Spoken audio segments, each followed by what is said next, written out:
Hello friends, welcome to our podcast. నేను మీ journalist Manoj. The towering personality.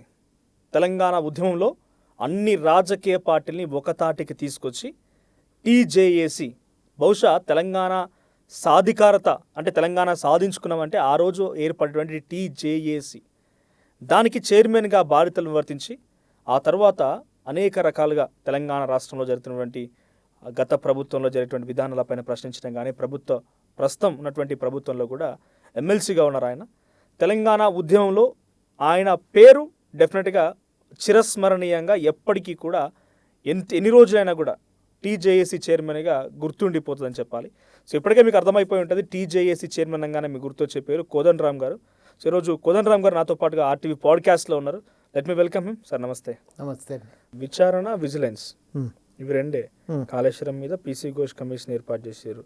విద్యుత్ మీద నరసింహారెడ్డి కమిషన్ ఏర్పాటు చేస్తే ఆయన కోర్టుకు పోగా నరసింహారెడ్డి గారు తీసేసారు. ఆ తర్వాత మళ్ళీ ఇంకొక వ్యక్తి వచ్చారు ఇక్కడికి. ఆ కమిషన్ నడిచింది, అదో కమిషన్ నివేదిక వచ్చింది, ఈ కమిషన్ నివేదిక వచ్చింది.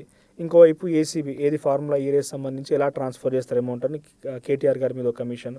ఈ కమిషన్లో నడుస్తున్నాయి. నిజంగా అవినీతి జరిగి ఉంటే, అవినీతి జరిగిందైతే ఒక వ్యక్తిని, ఇంత ప్రజలకు సంబంధించిన ధనాన్ని దుర్వినియోగం చేసిన వ్యక్తిని, ఒక నిజంగానే నిందితులు అని చెప్తున్నటువంటి వ్యక్తిని ఎందుకు అరెస్ట్ చేయకూడదు? ఎందుకు వీళ్ళు విచారణ పేరిట తాత్సారం చేయడం? కమిషన్ ఉరికైతే కావు, మీకు తెలియదేం కాదు. కమిషన్లకు నిధులు ఉంటాయి, విధులు ఉంటాయి, వాళ్ళకి ఎంతో కొంత ఎక్స్పెన్స్ ఉంటాయి. ఇవన్నీ ఇంత ఖర్చు చేసి నివేదికనిచ్చి బుట్ట దాఖలు చేసి సైలెంట్గా పెట్టేస్తే మనకు ఉపయోగం ఉంటుందా? కేసీఆర్ గారిని టచ్ చేయకూడదనే ఆలోచనలో రేవంత్ రెడ్డి ఉన్నారా? లేకపోతే ఏం తప్పిదాలు జరగలేదా, కేవలం రాజకీయాలే జరిగినాయి అంటారా? కేసు ఫైల్ అయింది కదండి. ఈ ఫార్ములా అదేది దాన్ని ఈ ఫార్ములా రేస్ విషయం మీద కేసు ఫైల్ అయ్యింది. ఫోన్ ట్యాపింగ్ విషయంలో కేసు ఫైల్ అయ్యింది. కాళేశ్వరం విషయానికి సంబంధించి సిబిఐకి అప్పచెప్పినారు. సిబిఐని కేసు నడిపించి దానిపైన యాక్షన్ తీసుకోమని చెప్పిండ్రు. సిబిఐ దాని విషయంలో కదలకపోవటము పూర్తిగా రాష్ట్ర ప్రభుత్వ తప్పిదం కూడా కాదు. కేంద్ర ప్రభుత్వం కూడా దాని మీద, కేంద్ర ప్రభుత్వం అని కాదు, సిబిఐది బాధ్యత ఉంటుంది. వాళ్ళ పని సీరియస్గా చేయకపోవటం అయితే సమస్యాత్మకమే. నేను అనుకోవటం కేసులు పెట్టడం కాదు, ఆ కేసు సీరియస్గా ముందుకు నడిచేటట్టు చూడవలసిన అవసరం ఉంది. అది ఇవాళ రాష్ట్ర ప్రభుత్వం కొంత దృష్టి పెట్టి ఆ కేసు ఎప్పటికప్పుడు ముందుకు నడవటానికి పూనుకోవాలి. కానీ ఏం జరగట్లేదు. పబ్లిక్లో ఏముందంటే వీళ్ళు అరెస్ట్ చేయలేకపోతున్నారు కాబట్టి వీళ్ళకి అంత దమ్ము లేదు, టచ్ చేసేంత దమ్ము లేదు అనే రకంగానే వాళ్ళు ఛాలెంజ్ చేస్తారు. దమ్ముంటే అరెస్ట్ చేసుకోమని ఏమనుకుంటున్నారు ఈ విషయాల మీద నేను అంతగా దానిపైన దృష్టి పెట్టలేదు. కానీ జరుగుతున్న కేసులు ఇంకొంత వేగంగా ముందుకు జరగాలి. ఓకే, కాళేశ్వరం గురించి ఇప్పుడు జరుగుతుంది సార్. చర్చ మొత్తం తెలంగాణలో హాట్ టాపిక్ అవుతుంది కాళేశ్వరమే. కాళేశ్వరంలో మేడిగడ్డలో 2 పిల్లర్లు కుంగిపోవడం, అంటే 3 పిల్లర్లు కుంగిపోవడం, దాన్ని నీళ్లు ఒడిసి పట్టలేకపోతున్నారు, బ్యాక్ వాటర్ లేవు, కన్నపల్లి పంప్ హౌస్ నడుస్తలేదు, ఇవన్నీ మొత్తం ఆగమైపోతుంది. ప్రాజెక్టే నిరుపయోగంగా ఉన్నది. ఇది బీఆర్ఎస్ పార్టీ చేతగాక రేవంత్ రెడ్డి దాన్ని సద్వినియోగం చేయలేకపోతుంది. బీఆర్ఎస్ పార్టీ ఛాలెంజ్ డైరెక్ట్గా హరీష్ రావు లాంటి వాళ్ళు, మీరు చేయలేకపోతున్నా నాకు 3 నెలలు శాఖను అప్పగించమని అని అంటున్నారు. మీరు అప్పుడు భూ నిర్వాసితుల పోరాటం దగ్గర నుంచి మొదలుకుంటే ఇనాగ్రేషన్ వరకు, ప్రస్తుతం జరిగేటువంటి చర్చ వరకు అన్నీ తెలుసు మీకు. గ్రౌండ్లో వెళ్ళి చూసినటువంటి వ్యక్తి మీరు. సో ఏంటి ఇది కాళేశ్వరం తప్పిదం ఎవరిది? ఆ రోజు కట్టడంలో నిజంగా అవినీతి జరిగి ఉంటే సిబిఐ ఎంక్వైరీ చేస్తుంది, విచారణ చేస్తుంది, కేసు వేసి అరెస్ట్ చేస్తుంది, యాక్షన్ తీసుకుంటుంది. ఇప్పుడు నిరుపయోగంగా ఉన్నది కదా. అంతమంది మీకు తెలుసు నిర్వాసితులు ఎంత ఇబ్బంది పడ్డారు, ఎంత గోసపడ్డారు అని. మల్లన్న సాగర్ కానీ, లేకపోతే మేడిగడ్డ, అన్నారం, సుందుల దగ్గర ఎన్ని భూములు పోయినాయని మీకు చాలా క్లియర్గా, మీరు అక్కడికి వెళ్ళి పోరాటం చేసిన వ్యక్తులుగా, అలాంటి ఒక మంచి అంటే వీళ్ళు ఇచ్చినటువంటి త్యాగం ఉపయోగం లేకుండా పోయింది కదా. ఆయన చేసిన తప్పిదం కానీ, ఈయన చేసిన తప్పిదం కానీ. ఇప్పుడు కాళేశ్వరంపై జరుగుతున్న చర్చ పైన మీ రియాక్షన్ ఏంటి? ఇప్పుడు ఏదైనా ప్రాజెక్ట్ కడితే అది కూలాలి ఎందుకండి? మొదట అడగవలసిన ప్రశ్న. టీఆర్ఎస్ చేస్తున్న ఒక పని ఏంటంటే ఆ ప్రశ్నను దాటి మాట్లాడుతున్నారు. మాకు అప్ప చెప్తే మేము చేస్తుంటామని.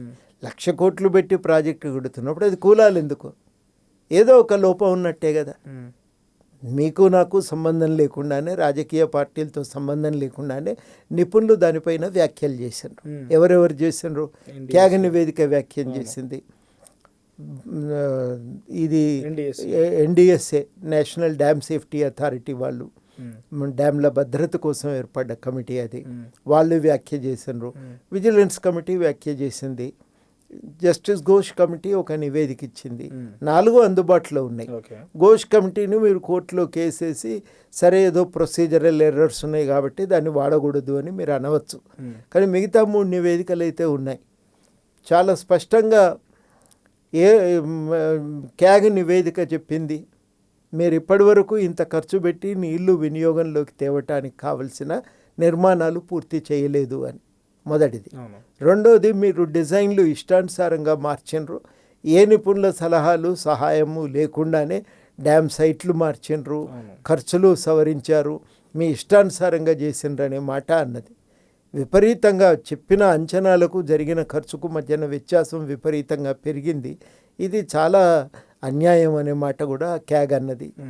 ఎన్డీఎస్ఏ వాళ్ళు చాలా స్పష్టంగా చెప్పిండ్రు, డిజైన్లో లోపాలు ఉన్నాయి, దాన్ని నిర్మించే క్రమంలో మీరు సరిగ్గా మెటీరియల్ వాడలేదు, నిర్మాణం సరిగ్గా చేయలేదు అని అన్నారు. మూడోది ఏమన్నారంటే కట్టినాక మెయింటెనెన్స్ కూడా సరిగ్గా చేయలేదు అన్నారు. బాధ్యత ఎవరు వహించాలి?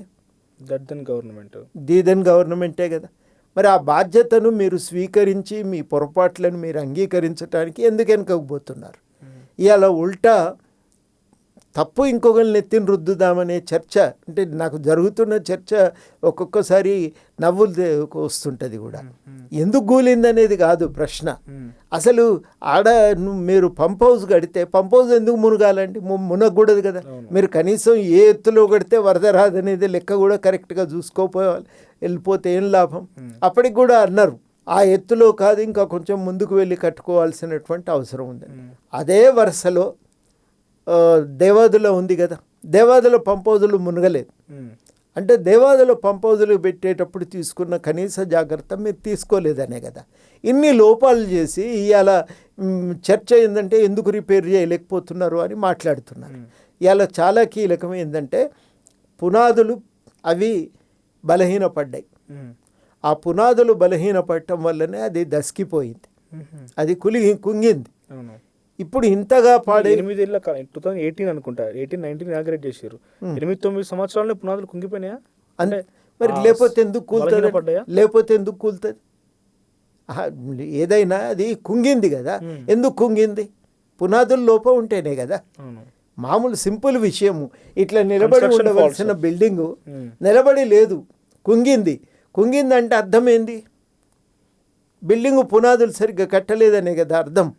ఇక్కడ దగ్గరలో మేము ఇంకా అప్పుడే హైదరాబాద్కు వచ్చిన రోజుల్లో 40 సంవత్సరాల క్రితం ఆ కాంతిశిఖర దగ్గర ఒకటి అపార్ట్మెంట్ కట్టాను, అది కూలిపోయింది. ఎందుకంటే పునాదులు కరెక్ట్గా చూసుకోలేదు, భూమి ఎట్లా ఉంది పరిస్థితి చూసుకోలే, దానికి తగ్గట్టుగా పునాదులు డిజైన్ చేసుకోలే, ఆ పునాదుల నిర్మాణం సరిగ్గా చేయలే, ఆడ బిల్డింగులు కట్టిన అంతా కట్టినాక ఇంకా దాంట్లోని నివాసానికి ఉండవలసిన సమయంలో బిల్డింగ్ కూలిపోయింది. అట్లా ఒక బిల్డింగు కూలిపోయినదంటే, ఒక డ్యామ్ కూలిపోయిందంటే ఆడ పునాది బలహీనపడ్డట్టే కదా, ఇంకా దాని మీద అనుమానమే ఉంది. ఆ పునాది బలహీనపడిపోయిన తర్వాత ఇవాళ చాలా కీలకం, ఇట్లా నిలబడి ఉండవలసినటువంటిది ఇట్లా నిలబడలేదు, అది కూలిపోయి పడ్డది. అంటే దానికి కింద పట్టు లేదు, దానికి పట్టు లేదు కదా, పట్టు లేదు. కానీ వాళ్ళు 2019లో దీన్ని మొదలు పెట్టినప్పుడు 2019 ఇనాగ్రేట్ చేసినాక కొంత రివర్స్ పంపింగ్ చేసారు కదా మేడిగడ్డ నుంచి. 162 టీఎంసీల నీళ్లు తోడితే అందులో నుంచి 62 టీఎంసీలు మళ్ళీ కిందికి వదిలిపెట్టారు. అంటే 100 టీఎంసీలు వాడారు. 100 టీఎంసీలు 5 ఏళ్ల క్రమంలో, అంటే సంవత్సరానికి 20 టీఎంసీలు. కానీ 100 టీఎంసీల్లో ఒక 20 టీఎంసీలు ఆవిరైపోయినాయి. మళ్ళీ ఇవన్నీ మొత్తం కాలువల్లో అనుకోండి, రిజర్వాయర్లో అనుకోండి, 20 టీఎంసీలు ఆవిరైపోయినాయి, 80 టీఎంసీలు మిగిలినాయి. ఎన్నేళ్ల క్రమంలో? 5 సంవత్సరాల క్రమంలో.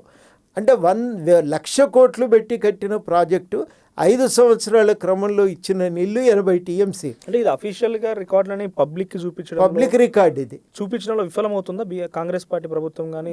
మరి అది నేనేందంటే మీలాంటి మీడియా సంస్థలకు వదిలిపెడుతున్నానే, జరుగుతున్న వాస్తవం మీకు చెప్తున్నా.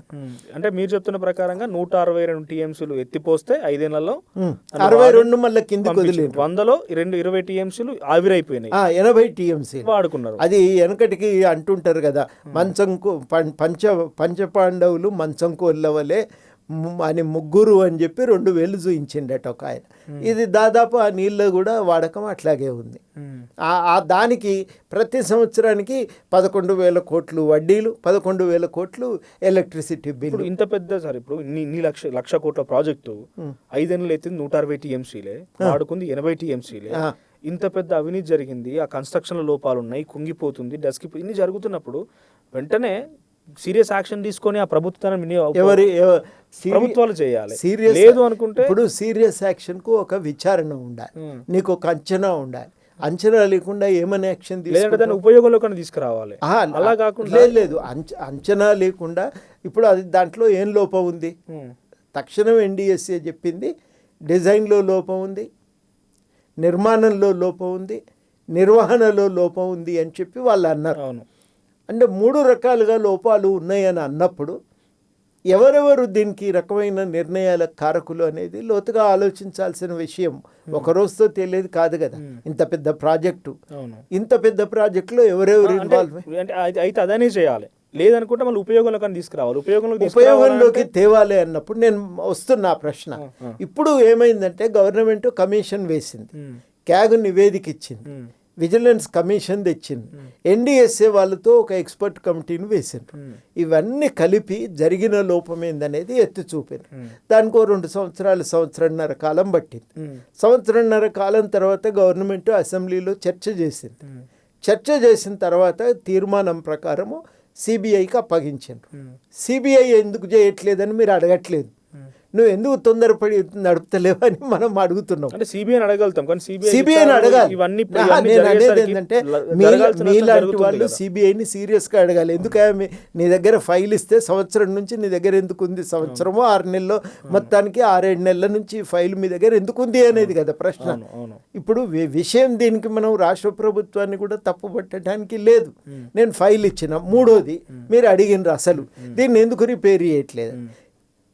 చాలా సీరియస్గా ఎన్డీఎస్ఏ ఏం చెప్పిందంటే దీంట్లో నీళ్లు నింపితే ప్రమాదం, 22 గ్రామాలు భద్రాచలంతో యుక్తంగా కొట్టుకుపోతాయని హెచ్చరికలు చేసింది. పట్టించుకోకపోతే తప్పు కదా, మానవ నష్టం జరిగే విషయంలో జాగ్రత్త పడాలి కదా. జాగ్రత్త పడ్డది రాష్ట్ర ప్రభుత్వం, నీళ్లు నింపలే. మరమ్మతులు చేయాలనుకుంటే మాత్రం నిపుణులతోని మీరు చాలా జాగ్రత్తగా ఏం చేయాలనేది ఆలోచించాలి అని వాళ్ళు చెప్పకుండా వదిలేసారు. కానీ ఇప్పుడు బీఆర్ఎస్ వదిలేస్తే ఏం చేసిందంటే రాష్ట్ర ప్రభుత్వం ఎన్డీఎస్ఏ సహాయంతో నిపుణులను గుర్తించి ఆ నిపుణులకు మళ్ళీ బాధ్యత అప్పచెప్పింది మరమ్మతుల కోసం. వాళ్ళందరూ వచ్చి చూసి ఇప్పుడు ఆ నిపుణుల కమిటీ ఏం చేసింది, దాని పునాదులో ఎక్కడెక్కడ దెబ్బతిన్నది అనేది లెక్క తీయాలని చూస్తున్నారు.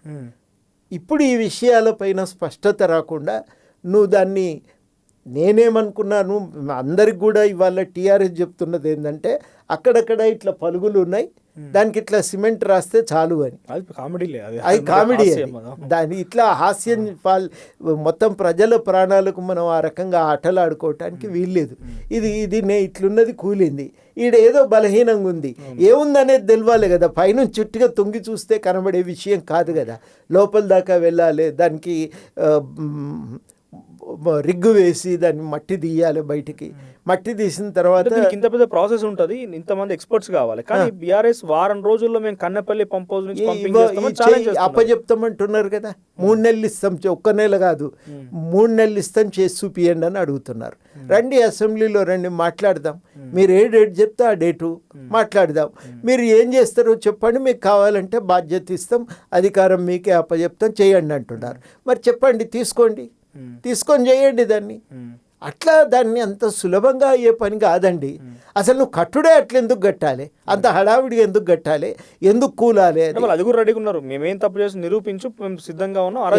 నిరూపించేది ఏంది? ఆల్రెడీ గవర్నమెంట్ ఉన్నప్పుడే అక్టోబర్లో కదా కూలింది, అప్పుడే కదా ఎన్డీఎస్ఏ రిపోర్ట్ ఇచ్చి 3 లోపాలు ఉన్నాయని చెప్పి అన్నది. నిర్మాణ లోపం, డిజైన్ లోపం, నిర్మాణ లోపం, నిర్వహణ లోపం అని చెప్పిండ్రు వాళ్ళు. చెప్పినాక నువ్వు ఎందుకు దానిపైన మరి అప్పుడెందుకు దానిపై వెంటనే నీ చేతిలో ఇంకో 2 నెలలు అధికారం ఉంది కదా, మరి వెంటనే దాన్ని మరమ్మతు చేసి ఎందుకు నడపలే? ఇవన్నీ చెప్పటానికి ఏంటంటే ప్రపంచాన్ని మభ్యపెట్టడానికి గోబెల్స్ చెప్పినట్టు ఒక తప్పును పదే పదే చెప్తుంటే అది నిజమవుతుందనే ఒక అభిప్రాయాన్ని కేసీఆర్ గారు నమ్ముతారు కాబట్టి ఆ పద్ధతిని ఆయన పాటిస్తున్నాడు. ఒక అబద్ధాన్ని పదే పదే చెప్తున్నాడు, ఆడ నీళ్లున్నాయి మనం తెచ్చుకుంటే సరిపోతుంది అని. ఎట్లా తెచ్చుకుంటావు? ఆ డ్యామ్ గేట్లు దించాలి, 5 మీటర్ల ఎత్తు నీళ్ళు ఆపాలి. 5 మీటర్ల ఎత్తు నీళ్ళు ఆపితే డ్యాము పరిస్థితి ఏమైతే తెలియదు. ఎన్డీహెచ్సీ హెచ్చరిక చేసిన తర్వాత డ్యాము నడిపితే రాష్ట్ర ముఖ్యమంత్రి బాధ్యుడవుతాడు. అంటే కాళేశ్వరం ఉన్నప్పుడు సస్యశ్యామలమైంది, ఎటు చూసినా కూడా 62 టీఎంసీలు 5 సంవత్సరాల కాలంలో సూర్యాపేటకు పోయిన నీళ్ళు కూడా కాళేశ్వరం. అవునండి, కరీంనగర్లో వరదలకు కానీ హైదరాబాద్ వరదలకు కానీ కాళేశ్వరమే కారణమని చెప్పిండ్రు. ఇది కూడా ఒక రకమైన కామెడీయే. ఇప్పుడు నేను అనేది ఏంటంటే 5 సంవత్సరాల కాలంలో 62 టీఎంసీలతో 80 టీఎంసీలతో ఎంత సాగవుతుందో మీరు లెక్కేయండి. ఒక టీఎంసీకి 10,000 ఎకరాలు అనుకున్నా 8 లక్షలు, 10 సంవత్సరాల పేరుతో 80 లక్షలు, సంవత్సరానికి 80,000 ఎకరాలు, అంతే కదా. ఈ 80,000 ఎకరాలతో ప్రపంచం అంతా సస్యశ్యామలం అయిందని చెప్తే లెక్కలెట్లా? ఇవి అన్నీ కూడా ఏంటంటే ఈ లెక్కలు ఒకటి చెప్తే మనం బహుశా మర్చిపోతామేమో, రోజు అదే అబద్ధం చెప్తారు. మీరు ఇవాళ ఈ మాట అనండి, రేపు మళ్ళీ అదే అబద్ధం చెప్తారు. కానీ ఈ విషయాన్ని పబ్లిక్ విశ్వసిస్తున్నారా, నమ్ముతున్నారా వాళ్ళ మాట? ఇప్పుడు నమ్ముతారా అంటే చాలా సింపుల్గా విషయము వాస్తవాలను మీడియా కానీ బయట ప్రపంచం కానీ ఎంత సీరియస్గా చర్చ చేస్తుంది అనేది చాలా కీలకమైన అంశం ఇప్పుడున్న సిచ్యువేషన్. ఈరోజు ఇప్పుడు ఈ కాంగ్రెస్ కూడా దానికి ఎంత సీరియస్గా జవాబు చెప్తుంది అనేది చాలా కీలకమైన అంశం. చెప్తుందనే ఇంకేం చెప్పట్లేదు కాబట్టి చెప్తుందని చెప్పాల్సిన అవసరం ఉంది. వాస్తవాలు ప్రజలకు చెప్పాలి, అది రాజకీయ పార్టీల బాధ్యత అదే కదా. ఆ వాస్తవాలను చెప్పవలసిన అవసరం ఉంది. మీరు కూడా టీజేఎస్తో బాధ్యత నివర్తించి కంప్లీట్ చేస్తాం, మేము తప్పకుండా పని చేస్తూనే ఉంటాం. ఎందుకు చేయం? ఈరోజు నేను చాలాసార్లు పోయే ప్రయత్నం చేసినాం, చూసే ప్రయత్నం చేసినాం. 2-3 సార్లు టీఆర్ఎస్ గవర్నమెంట్ అరెస్ట్ చేసింది. ఇవన్నీ ఉన్నాయి. ఇప్పటికీ కూడా వాస్తవాలను నిరంతరం వెలుగులోకి తెస్తూనే ఉన్నాం. ఇప్పుడు కూడా మేము ఒక చిన్న పుస్తకం తెచ్చి వాస్తవాలను ప్రజలకు తెలియజెప్తాం. ఈరోజు సార్ ఇంటర్వ్యూ స్టార్ట్ చేసే ముందు కూడా బీఆర్ఎస్ పార్టీ ఒక ట్వీట్ చేసింది, ఏమని, రేవంత్ రెడ్డి ఇంటర్నల్ సర్వే చేసిండని. ఆ సర్వేలో బీఆర్ఎస్ పార్టీకి 78 స్థానాలు రాబోతున్నాయని, దాని ద్వారా కాంగ్రెస్ పార్టీ ప్రభుత్వం కుప్పకూలిపోబోతుందని.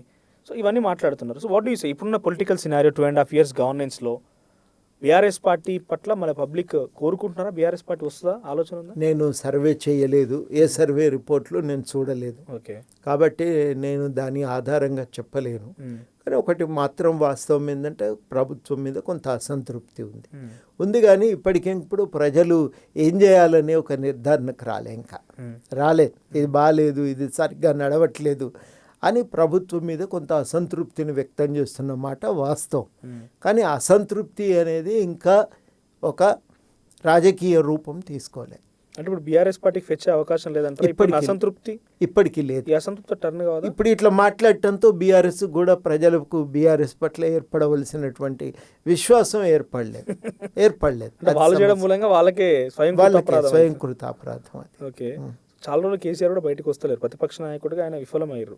అంటే నేను చెప్పడం లేదు, ఇది ముఖ్యమంత్రి రేవంత్ రెడ్డి అంటున్నారు. మొన్న ప్రజాభవన్లో జరిగినటువంటి సేమ్ రివ్యూ, కాళేశ్వరం మీద రివ్యూ చేసే ప్రజెంటేషన్లో కూడా పిలువండి అసెంబ్లీకి అని అంటే అసెంబ్లీకి ఒక్కసారి రాలేదు ప్రతిపక్ష నాయకుడిగా. సో కేసీఆర్ గారు బయటికి రాకపోవడం కూడా ఒక రాజకీయ వ్యూహమేనా? ఏం వ్యూహమో, ప్రజలకు దూరంగా ఉండటం రాజకీయ వ్యూహం కాదని నేను అనుకుంటున్నాను. ప్రజల్లో ఉండాలి, ప్రజలతో కలిసి ఉండాలి, పని చేయాలి, ప్రజల కష్ట సుఖాలకు మనం అండగా నిలబడకుండా దూరంగా ఉంటే అది ఒక వ్యూహం అనుకుంటే ఎట్లయితుంది? ఆయన ప్రతిసారి బీఆర్ఎస్ నాయకులు చెప్తుంది ఏంటంటే రేవంత్ రెడ్డికి మేము సరిపోతాం, హరీష్ రావు, కేటీఆర్ మేము సరిపోతాం, కేసీఆర్ రావాల్సిన అవసరం లేదు, కేసీఆర్ వస్తే అసెంబ్లీలో కూర్చున్నారు, ఒకప్పుడు మేము కేసీఆర్తో పాటు కూర్చున్నామని చరిత్రలో చెప్పుకోవడం కోసం వాళ్ళు ప్రయత్నం చేస్తున్నారు, మేము సరిపోతాం అనేది వాళ్ళ వర్షను. ఏమో అది నాకు అంటే నేను అనేది ఇదే, రాజకీయాల్లో ఒక మార్పు రావాలి. ఇప్పుడు కొమ్మినేని నరసింహారెడ్డి గారి గురించి చెప్తున్నా, నిరంతరం జబ్బకు సంచేసుకొని తిరిగేది ప్రజల మధ్యన ఓ స్కూటర్ మీద. ఆయన ఏమవుతుంది అని కాదు, ప్రజలకు ఇది బాధ్యత మనది, ఈ బాధ్యతను నిర్వర్తించాలి. అట్లాంటి బాధ్యత మీకు లేదా? బాధ్యతను నిర్వర్తించాలి, అది చాలా కీలకం. ఆ బాధ్యతను సీరియస్గా తీసుకోవట్లేదు, నిర్వర్తించట్లేదు. ఉద్యమ కాలంలో ఏంటంటే టీఆర్ఎస్ ఒకటే కాదు కదా, అనేక సంఘాలు కూడి పనిచేసినాయి కాబట్టి ఇక మీకున్న బలహీనతలు అనేవి అవి బయటికి కనబడలేదు. కానీ వాళ్ళ చాలా కీలకము. ప్రజల తరఫున నిలబడి నిరంతరం వాళ్ళ కష్టాలలో అందుబాటులో ఉండాలి, వాళ్ళకు చేయూతనియాలి, వాళ్ళ సమస్యల పరిష్కారానికి పూనుకోవాలి. అది కేసీఆర్ ఫామ్ హౌస్లో కూర్చుంటే అయ్యే పని కాదు. పార్టీ ఆఫీస్ కన్నా రావాలి. నువ్వు బయటకు వస్తావు రావు వేరే మాట. ప్రతిసారి మీడియా ముఖానికి రావాలని కూడా అవసరం లేదు. కానీ ఒక రాజకీయ పార్టీని నడిపించేటువంటి వాడు నిరంతరం అందుబాటులో ఉండాలి. కమిటీ ఆ పనులు చేస్తూ ఉండాలి కదా, అది నా దృష్టిలో కీలకం. పొలిటికల్ లీడర్గా రేవంత్ రెడ్డి, కేసీఆర్ వ్యూహాలు రెండు చూసారు మీరు. ఆయన వ్యూహాలు ఎందుకు తెలుసు ఉద్యమ సమయంలో, తర్వాత ప్రభుత్వంలోకి వచ్చినాక ఆయన మీ పైన ప్రయోగించిన ప్రయోగాలు కూడా తెలుసు. ఇప్పుడు రేవంత్ రెడ్డిని డైరెక్ట్గా ముఖ్యమంత్రిగా మీరు చూస్తున్నారు. పొలిటికల్ ఒక రాజకీయ ఫక్తు నాయకుడిగా ఎవరు ఒక సక్సెస్ సాధించారనో, లేకుంటే ఎత్తుగడలు ఎవరు బాగా వేయగలుగుతారనో నేను అనుకోవటము, అట్లా పోల్చి చూడటం కూడా ప్రయోజనం ఏం లేదు. ఇద్దరు భిన్నమైన పర్సనాలిటీస్, ఒక రకంగా పోల్చి చూడటం కుదరదు. కేసీఆర్ బ్యాక్గ్రౌండ్ ఒకటి, ఆయన సామాజిక పునాది ఒకటి, ఆయన ఆలోచన సరళి ఒక రకంగా ఉంటుంది. రేవంత్ భిన్నంగా ఉంటాడు. రేవంత్ ఒక మామూలు మధ్యతరగతి కుటుంబం నుంచి వచ్చి చదువుకొని కష్టపడి పనిచేస్తూ నిలదొక్కుని రాజకీయాల్లోకి వచ్చినటువంటి వాడు. కొంత భిన్నంగా ఉంటారు మనుషులు, వాళ్ళ ఆలోచన సరళి అది కొంత భిన్నంగా ఉంటుంది. ఎత్తును చిత్తు చేయడంలో, రాజకీయాలు చేయడంలో, ప్రజా సంఘాలకు అందుబాటులో ఉండడంలో, ఒక ఇష్యూని అడ్రస్ చేయటంలో, ప్రజల ముందు ప్రజెంట్ చేయటంలో ఇద్దరు కూడా సమవుజ్యులే, దాంట్లో అనుమానం లేదు.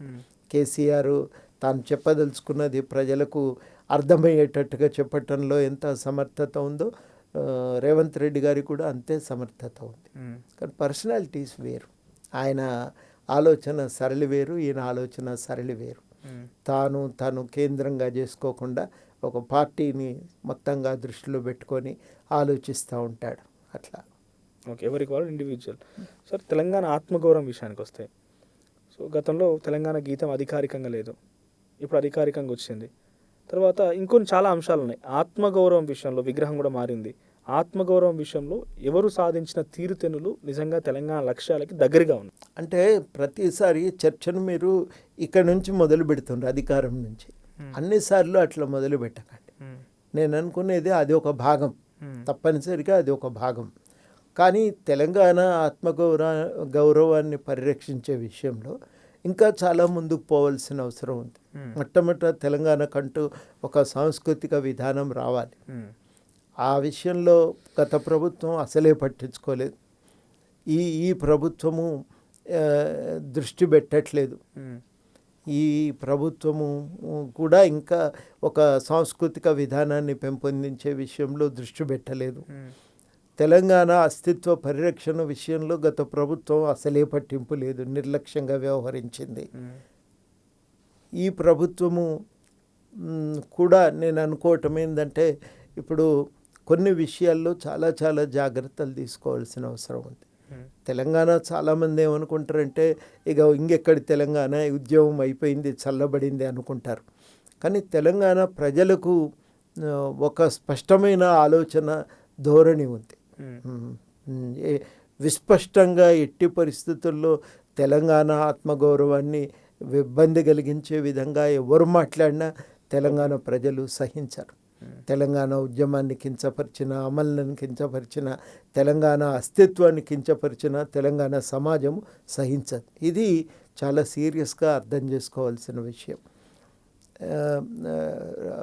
రెండవది చాలా ముఖ్యమైనది ఏంటంటే, తెలంగాణ అభివృద్ధి, తెలంగాణ ప్రజలు కేంద్రంగా అభివృద్ధి జరగాలని కూడా తెలంగాణ సమాజం కోరుకుంటుంది. చాలా బలంగా తెలంగాణలో సామాజిక న్యాయం అనే అంశము ప్రతి ఒక్కడి రక్తంలో ఇంకిపోయింది. మాట్లాడితే రెండో లైన్లో సామాజిక పునాది ఉంటుంది. ప్రతి వ్యక్తి చాలా సీరియస్గా తీసుకునే విషయం ఏంటంటే పోరాటం, నేను అవసరమైతే కొట్లాడతా అనేది.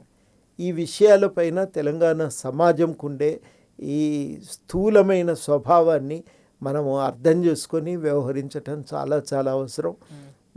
నేను అనుకోవటము, తెలంగాణ ఇంత బలమైన ఈ ఆకాంక్షల వెలుగులో తెలంగాణ కంటూ కాంట్రాక్ట్లు ఇచ్చే దగ్గర తెలంగాణ ఈ అంశాలను కేవలం ఏదో సాంస్కృతిక రంగానికి పరిమితమై చూడటం కాదు, దాని పునాదిగా తెలంగాణ ఆర్థిక విధానాలు రావాలి. అవి ఆ ఆర్థిక విధానాల తయారీకి పూనుకోవాలి. మనం కాంట్రాక్ట్లు ఇస్తాం, స్థానికులకు అవకాశం ఉండాలి. ఇక్కడ కంపెనీలు తెస్తాం, స్థానికులకు అవకాశం ఉండాలి. మనం వనరులను ఖర్చు పెడతాం, స్థానికులకు ప్రయోజనం చేకూరాలి. ఇది తెలంగాణ ప్రజలు కోరుకుంటారు. అది ఆ ఆలోచనతో ప్రతి విధానం అమలు కావటం చాలా చాలా అవసరం. అట్లా జరిగినప్పుడు తెలంగాణ ప్రజలు బాగా సంతోషిస్తారు. నేను అనేది ఏంటంటే, పోయిన కేసీఆర్ గవర్నమెంట్ ఏమో వీటన్నింటినీ పక్కన పెట్టి తమను తాము కేంద్రం చేసుకొని తమకేది ఉపయోగం అనుకుంటే ఆ రకంగా వాళ్ళు పోయినరు. ఈ గవర్నమెంట్ కూడా ఈ విషయాలపైన ఒక స్పష్టమైన అవగాహనతో వ్యవహరించట్లేదు. అది నేను స్పష్టంగా చెప్పగలను. నాకు ఒకటే క్వశ్చన్ సార్, తెలంగాణ తల్లి విగ్రహం, తెలంగాణ అధికారిక గీతం, ఈ రెండింటిని విభేదిస్తూ తెలంగాణలో కొంతమంది ఉద్యమకారులు విభేదించిన వారు, కొంతమంది ఎస్ కరెక్ట్ అని యాక్సెప్ట్ చేసిన వాళ్ళు ఉన్నారు. తెలంగాణ గీతంలో కూడా సరే అదొక కాంట్రవర్సీ, వేరే వాళ్ళతో పాడించడం ఎవరైనా పక్కన పెడితే, తెలంగాణ తల్లి విగ్రహంలో బతుకమ్మ అనే అంశం లేదు. సెక్రటరీ దగ్గర ఉన్న విగ్రహం కానీ, అధికారికంగా తీసుకొచ్చిన విగ్రహం కానీ, is it acceptable? Telangana public accept చేయాల్సిందేనిక? ఇప్పుడు ఇవి అంత విషయాల మీద అంత లోతుకు పోవాల్సినటువంటి అవసరం లేదు. అది మహిళ ఒక మామూలు మహిళగా ఉండాలి. ఆ మామూలు మహిళ మామూలు తెలంగాణ సాధారణ వనితలా కనబడాలి. అక్కడి వరకు తెలంగాణ ప్రజలు బాగానే దాన్ని ఉంటుంది ఆలోచన. అందుకని ఆ కోణం చేత దాన్ని కొంత ఆమోదిస్తున్నారు కూడా. ఆమోదించకుండా ఏమి ఉండరు. చేతిలో అవే కంకులు అవి పట్టుకొనే ఉన్నది కాబట్టి నగలు వజ్ర వైడూర్యాలతో తెలంగాణ విరజిల్లాలని అప్పుడప్పుడు తెలంగాణ ఉద్యమ సమయంలో బహుశా మీరు కూడా అనేక కార్యక్రమాల్లో ఆ తెలంగాణ తల్లికే నివాళులర్పించుంటారు ఉన్నది. ఇప్పుడు అప్పుడు అందరం కలిసి ఉద్యమంలో ఒక ప్రత్యేకని ఏర్పాటు చేసుకుంటే ఆమోదించిన బతుకమ్మ దాని మీద ఇక అప్పుడు చర్చ చేయలేదు. వాస్తవానికి అప్పుడు కూడా అభిప్రాయం ఉండే, మొట్టమొదట చారీ రూపొందించిందే బాగుండే ఇది కాకుండా అనే అభిప్రాయం ఉండే, లేకుండా ఏం లేదు అప్పుడు కూడా. కాబట్టి అది పూర్తిగా ఏదో కొత్తగా వచ్చిందని అనటానికి లేదు. అప్పటికే తెలంగాణలో ఒక విమర్శల పునాది మీదే ఒక ప్రత్యామ్నాయం గురించి వీళ్ళు డిజైన్ చేయటం జరిగింది. అదేవిధంగా తెలంగాణ లోగో కూడా మార్చుదామనే ఆలోచన జరిగింది. మా ఆలోచన జరిగినప్పుడు సరే ఇవన్నీ తెలంగాణ చారిత్రక ప్రతీకలన్నీ పోతే కూడా కుదరదనే ఆలోచనతో దాని మీద ఇంకొకసారి ఎప్పుడైనా దృష్టి పెడదామని గవర్నమెంట్ దాన్ని పక్కన పెట్టింది. అన్నింటినీ అట్లా బలవంతంగా ఏం రుద్దలే. తెలంగాణ గేయం అయితే అప్పటికే అందరం పాడుకుంటున్నాం కాబట్టి అది వచ్చింది, దాని మీద వివాదం ఏం లేదు. ఎవరు పాడేది ఉండే, ఎట్లా పాడేది ఉండే, ఇక అంత లోతుల్లోకి జనం చూడలే. అందశ్రీ పాటను అంగీకరించిండ్రు, గుర్తించిండ్రు, చాలు అనేది ఒక సంతృప్తి ఉంది. అదేవిధంగా తెలంగాణ తల్లి విగ్రహానికి వచ్చేసరికి ఇది ఉంది, ఇంకా ఇది ఉంటే బాగుండు, అది ఉంటే బాగుండు ఉంటాయి ఆలోచనలు, అభిప్రాయాలు. ఇక నేను దాని గురించి అంత లోతుగా ఆలోచన చేయలేదు, ఉన్నమాట చెప్తున్నాను. ఇదొకటే కదా సార్, అంటే తెలంగాణ నేను అంత లోతుగా దాని మీద ఆలోచన చేయలేదు. కానీ ఒకటి మాత్రం నేను చాలా స్పష్టంగా చెప్తున్నా, తెలంగాణ అనేది ఉద్యమము లేదు కాబట్టి తెలంగాణ ఇంకా ఏదో ఉద్యమ పూర్వస్థితికి చేరుకుంది అనుకుంటే పొరపాటు.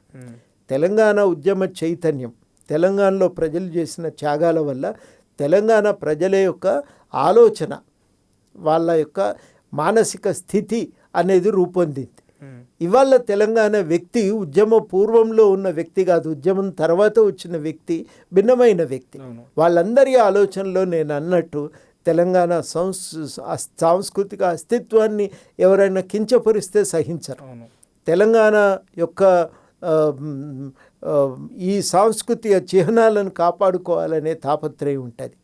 ఇవన్నీ తెలంగాణలో ఒక సామాజిక న్యాయం, ఆత్మాభిమానం, ఇవన్నీ తెలంగాణలో సాధారణ ప్రజలు స్వీకరించేటువంటి విలువలు, ఇంకొక విషయం ఆలోచనలు. ఈ ఆలోచనలకు భిన్నంగా వ్యవహరిస్తే ప్రజలు ఆమోదించరు, దాన్ని తిరస్కారం ఉంటుంది. దశాబ్ది ఉత్సవాలు ఈ ప్రభుత్వం వచ్చిన తర్వాతనే దశాబ్ది ఉత్సవాలు ముగింపు. సో ఆ ఉత్సవాలలో నాకు పర్సనల్గా అనిపించింది, కానీ నాతో ఫ్రెండ్స్ కానీ చాలామంది, మీరు ఒక మార్గదర్శకులుగా ఉన్నారు కాబట్టి, నేను లేను ఇంకా అక్కడ, మీరు లేరు ఆ కార్యక్రమం లేరు, బట్ నా ఒపీనియన్ చెప్తాను అక్కడ జరిగిన కార్యక్రమం పైన. సినిమా హీరోలు వచ్చి పాటలు పాడడం, అది కరెక్ట్గా లేదు.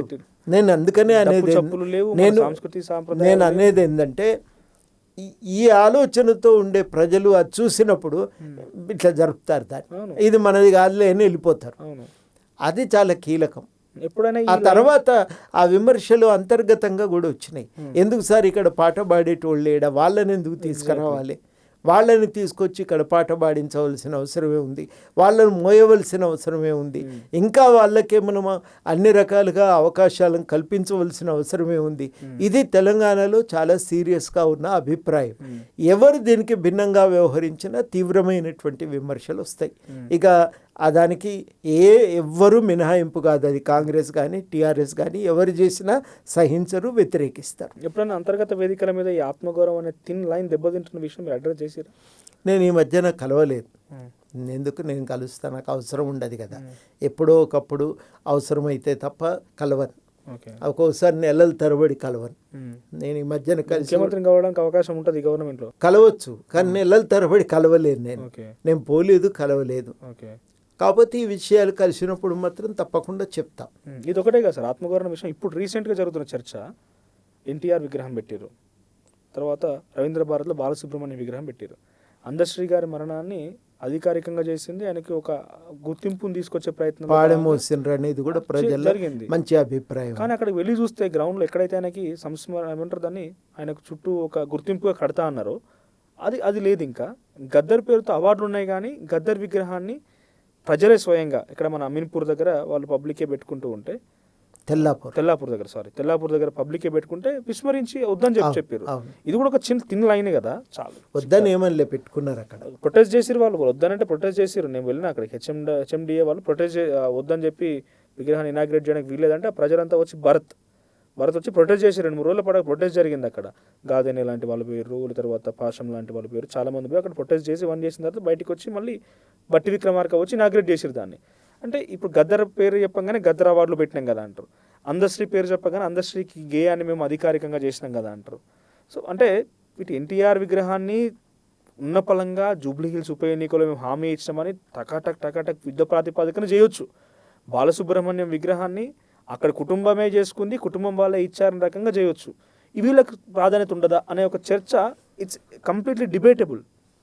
ఎంతసేపు చెప్తున్నది ఏంటి, అదే చెప్తున్నా.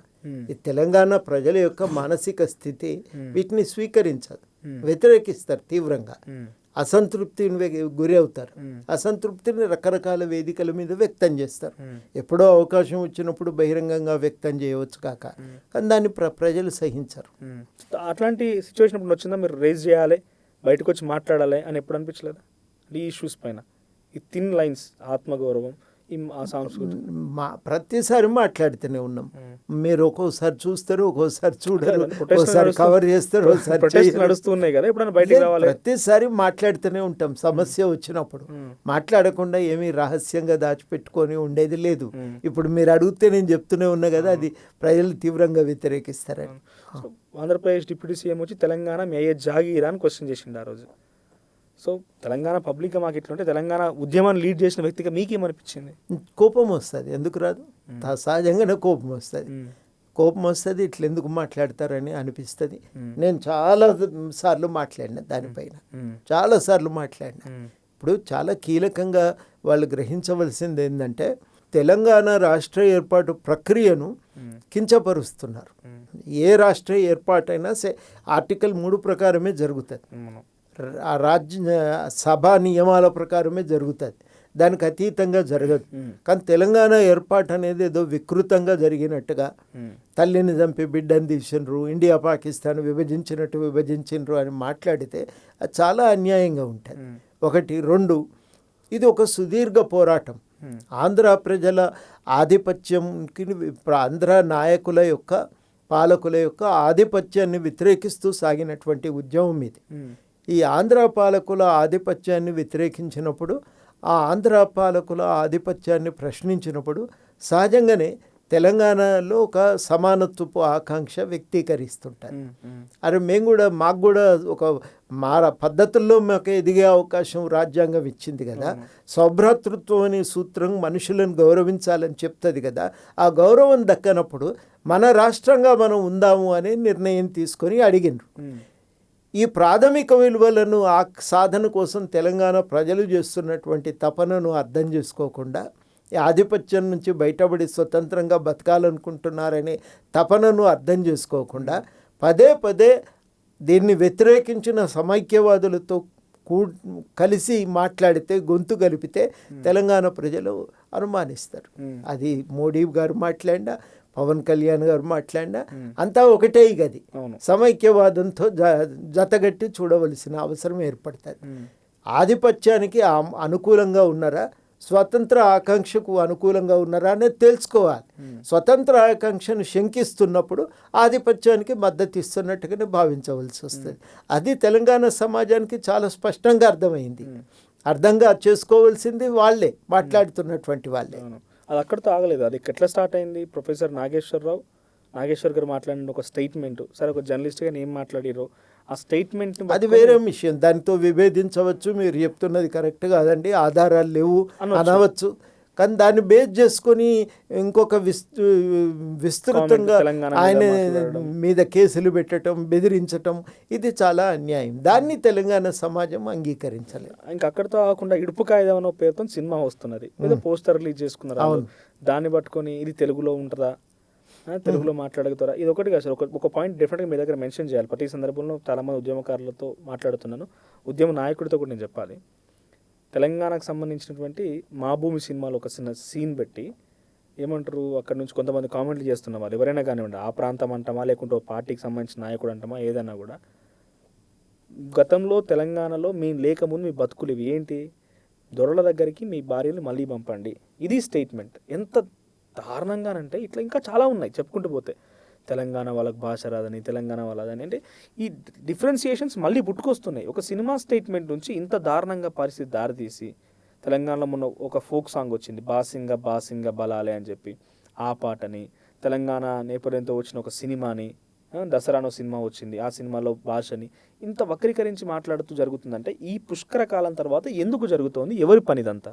ఏదో ఒక కుట్రపూరితంగానే జరుగుతున్నది. ఢిల్లీ గవర్నమెంట్ తెలంగాణ ఆకాంక్షలపై బురద జల్లటం, ఆంధ్ర ప్రాంతం నుంచి ఒక నాయకుడు వచ్చి దానికి వత్తాసు పలకటం, ఇక్కడికి వచ్చి పదే పదే ఇవన్నీ కించపరుస్తూ మాట్లాడటం, ఇవన్నీ ఏం లేదు. మళ్ళీ ఒకసారి ఆంధ్ర ఆధిపత్య భావజాలాన్ని, ఆంధ్ర ఆధిపత్య ఆకాంక్షను మద్దతిస్తున్నారు, దాన్ని మళ్ళీ నిలబెట్టే ప్రయత్నం చేస్తున్నారు.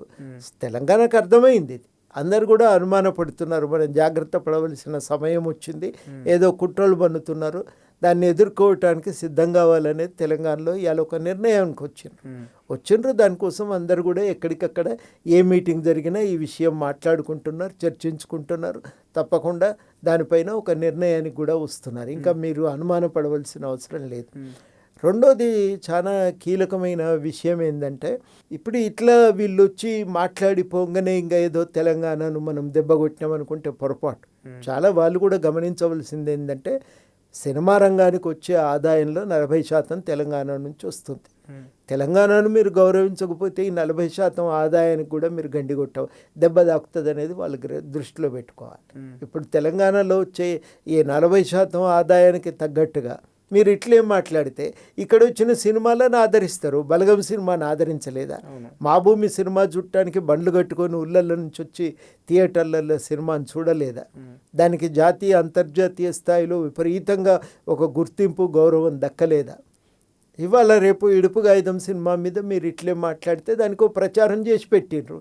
ఆ సినిమాకి కావలసినటువంటి ప్రచారం చేసినాక అది నడవదా తెలంగాణలో? ఇది నేను అనుకోవటం, తెలంగాణ సినిమా అంటూ రావటం మొదలైతే మీరు నిలుపుకోవటం కష్టమవుతుంది.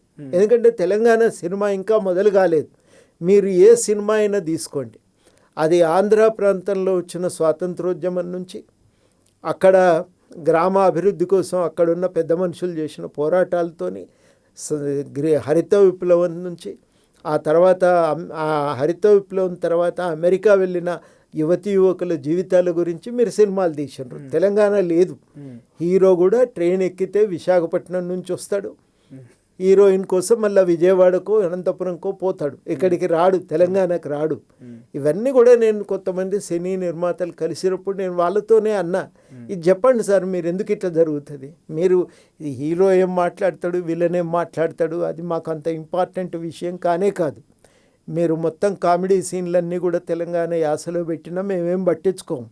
కానీ కథ అంతా ఆంధ్రనేనా, మొత్తం భారతదేశం ఆంధ్ర రాష్ట్రంలో విశాఖపట్నం, విజయవాడ, కడప, అనంతపురం, తిరుపతి తప్ప ఇంకా పట్టణాలే లేవా, ప్రజలే లేరా, చరిత్ర లేదా అని అడిగితే వాళ్ళ దగ్గర సమాధానం లేదు.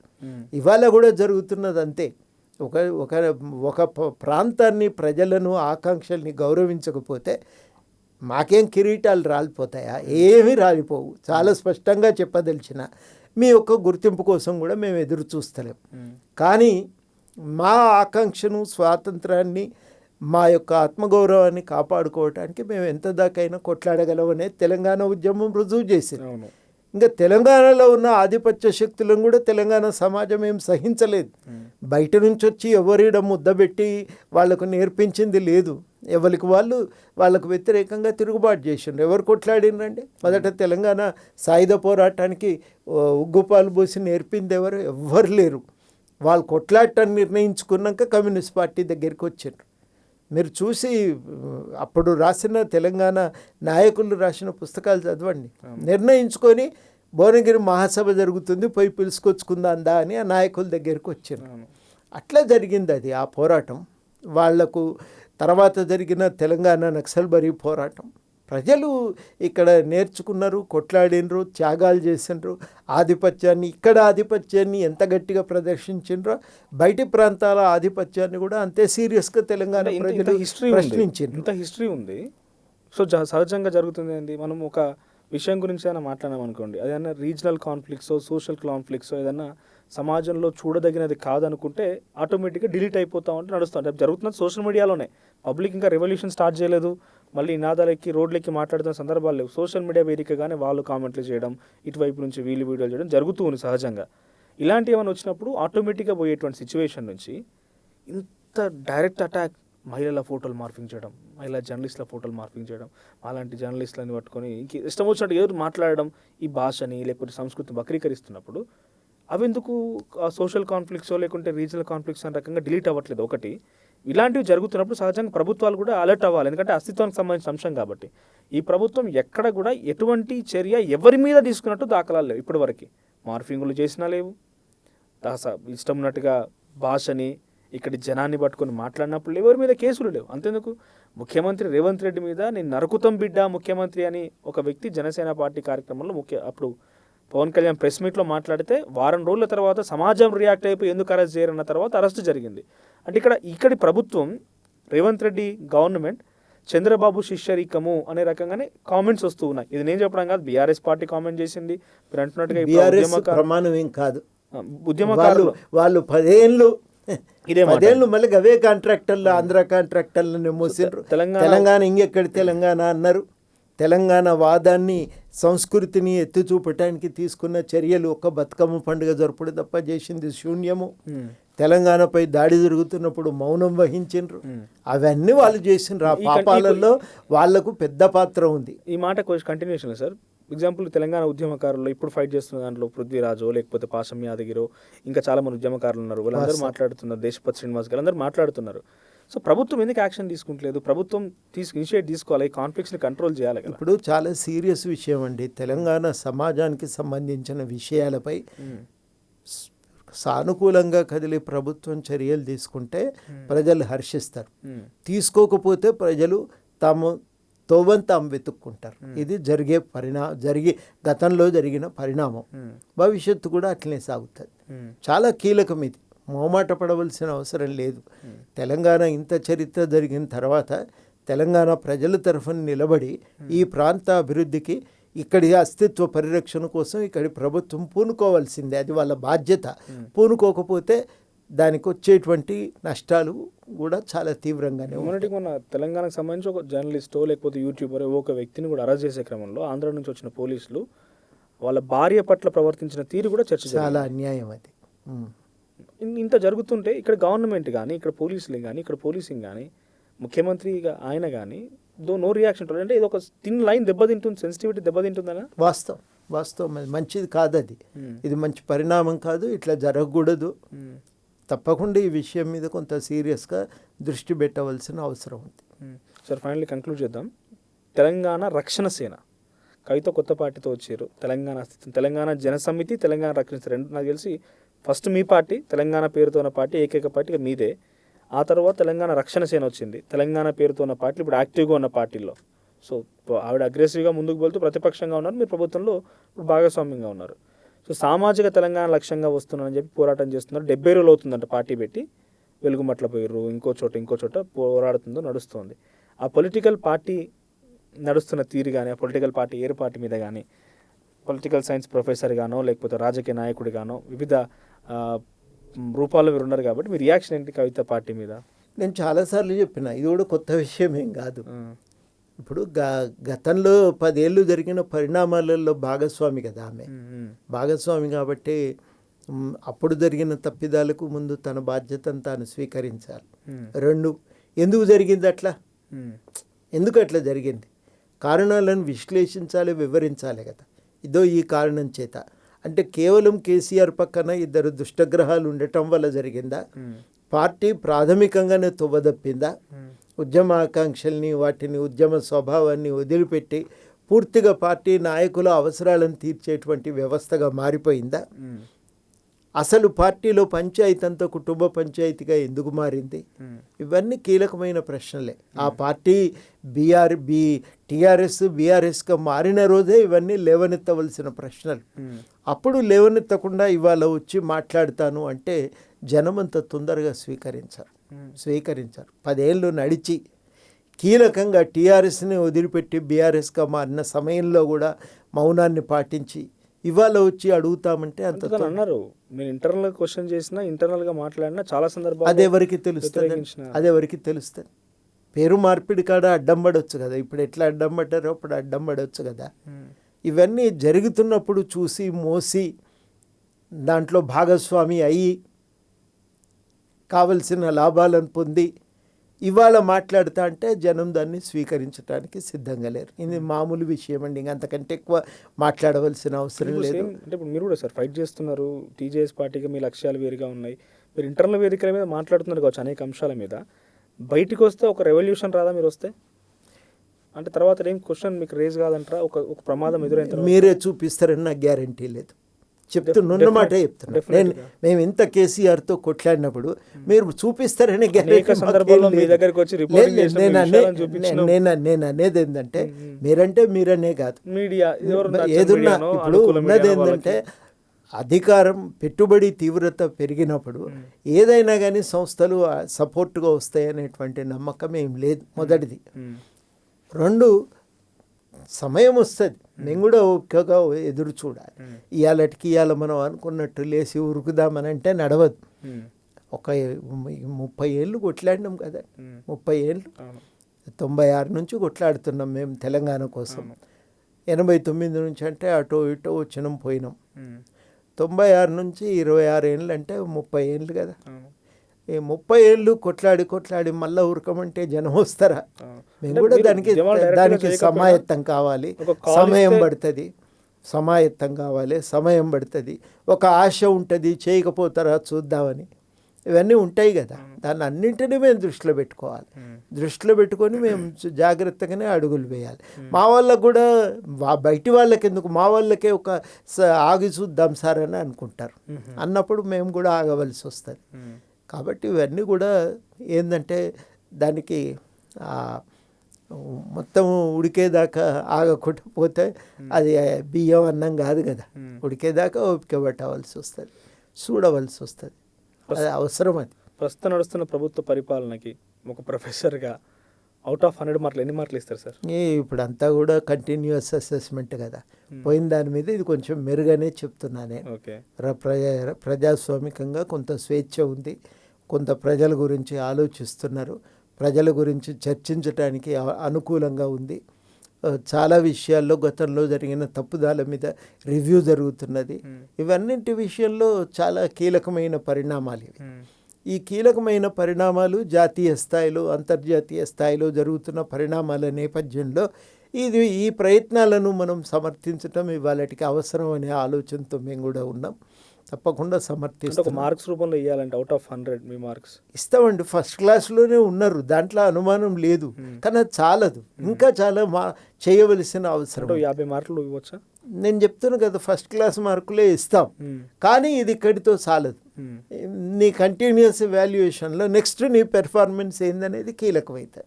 ఇప్పటికేందంటే పోయిన గవర్నమెంట్ని చూస్తే ఇది బాగుంది అంటున్నా, కానీ ఈ గవర్నమెంట్ ఇంకా దీన్ని పరిస్థితిని ముందుకు తీసుకెళ్ళడానికి ఏమేమి చేయవలసి ఉంటుందో అవన్నీ చూస్తాం. నెక్స్ట్ ఎవాల్యుయేషన్లో వాటిని పరిగణలోకి తీసుకుంటాం. ఇంకో 2.5 సంవత్సరాలు ఉంది ఈ ప్రభుత్వము. 2.5 సంవత్సరాలలో ఇంకా 2 మంత్రి పదవులు ఉన్నాయి. ఈ 2 మంత్రి పదవుల్లో కీలకమైనవి హోంమంత్రి అండ్ విద్యాశాఖ మంత్రి ఎవరికో ఇవ్వాలనేది మొదటి నుంచి ఉన్న డిమాండ్ సహజంగా వినిపిస్తున్నమాట. విద్యాశాఖ మంత్రి మీకు ఏమైనా అడిగే అవకాశం కానీ మీకు ఇస్తానంటే మీ రియాక్షన్? వాటి మీద నేను మళ్ళా చెప్తున్నా, అంటే ఆలోచన లేదు, ఆశ లేదు. నేను చెప్తున్నా కదా, తెలంగాణ మార్పు కోసం ఏదన్నా చేయగలుగుతాం అనుకున్నప్పుడు సీరియస్గా ఆ విషయాలపైన మనం ఏం తోడ్పాటు అందించగలమనేది దృష్టి పెడితే బాగుంటుంది. పదే ఊక ఇది వస్తే తీసుకుంటారా అంటే విషయం అది కాదు. విషయం ఏంటంటే ఈ మార్పుకు ఏది చేయటానికి ప్రయత్నం, మార్పులో ఒక భాగమే కదా, మార్పులో ఒక భాగము మార్పులో ఒక భాగం కోసం వస్తే ఎట్లా చూడాలనేది అప్పుడు ఆలోచిస్తాం. లేని దానికి ఇప్పటి నుంచి ఆ చర్చ ఎందుకు? ఓకే, అది. Thank you sir, thank you for your valuable time. ఇది ప్రొఫెసర్ కోదండరామ్ గారు స్పెషల్ పాడ్కాస్ట్. సో మీకేమనిపించింది? మీకున్న అనుమానాలు, సందేహాలు, ఆయన మాటల్లో మీకు అనిపించినటువంటి మాటలు ఏంటో కామెంట్ చేయండి.